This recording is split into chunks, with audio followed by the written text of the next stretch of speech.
ದಿನ ಕರಾಳ ದಿನ ಅಂತ ಹೇಳಿ ಆಚರಣೆ ಮಾಡ್ತಾ ಇದ್ದಾರೆ. ಪೊಲೀಸರ ಶ್ರೀರಕ್ಷೆ ಇದೆ ಅಂತ ಹೇಳ್ತಾರೆ ಸರ್. ಯಾಕಂದ್ರೆ ಮಹಾರಾಷ್ಟ್ರ ನಾನು ಅದಕ್ಕೆ ನಿಮಗೆ ಮೊದಲೇ ಹೇಳಿದ್ದೇನೆ, ಕನ್ನಡ ನಾಡನ್ನು ನೆಲ ಜಲ ಭಾಷೆ ಯಾವುದೇ ಕಾರಣಕ್ಕೂ ಕಾಂಪ್ರಮೈಸ್ ಆಗ್ದಂಗೆ ರಕ್ಷಣೆ ಮಾಡ್ತೇವೆ. ಮಾಡುವ ಜವಾಬ್ದಾರಿ ಸರ್ಕಾರದ್ದು. ಮುಲಾಜಿಲ್ಲದೆ ಮಾಡ್ತೀವಿ. ಅವ್ರು ಯಾರೇ MES ಇರಲಿ, ಯಾರೇ ಇರಲಿ. MES ನಾಯಕನ ಜೊತೆ ಬೆಳಗಾವಿ CBI ಅವರು ಸೆಲ್ಫಿ ಹೊಡ್ಕೊಂಡು ಆ ಕ್ಷಣಕ್ಕೆ ಅನುಮತಿ ಸಿಕ್ಕಿದೆ ಅಂತ ಆಗಲ್ಲ. ಅಂಥ ವ್ಯಕ್ತಿಗಳ ಮೇಲೆ ಕೂಡ ಡಿಪಾರ್ಟ್ಮೆಂಟಲ್ಲಿ ಕ್ರಮ ತಗೊಳ್ತಾರೆ. ಯಾರು ನಮ್ಮ ಬದ್ಧತೆಗೆ ತತ್ವಕ್ಕೆ ವಿರುದ್ಧವಾಗಿ ಹೋಗ್ತಾರೆ, ಕನ್ನಡ ನಾಡಿನ ಬದ್ಧತೆಗೆ ವಿರುದ್ಧವಾಗಿ ಹೋಗ್ತಾರೆ, ಆ ಅಧಿಕಾರಿ ಇರ್ಬೋದು, ಆ ವ್ಯಕ್ತಿ ಇರ್ಬೋದು, ಅವ್ರ ಮೇಲೆ ಕ್ರಮ ತಗೊಳ್ತೀವಿ.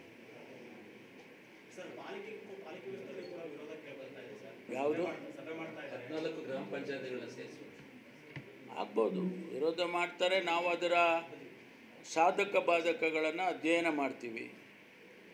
ಅದು ಊರಿಗೆ ಒಳ್ಳೆಯದಾಗ್ತದೆ ಅನ್ನೋದಾದರೆ ಮಾಡ್ತೀವಿ.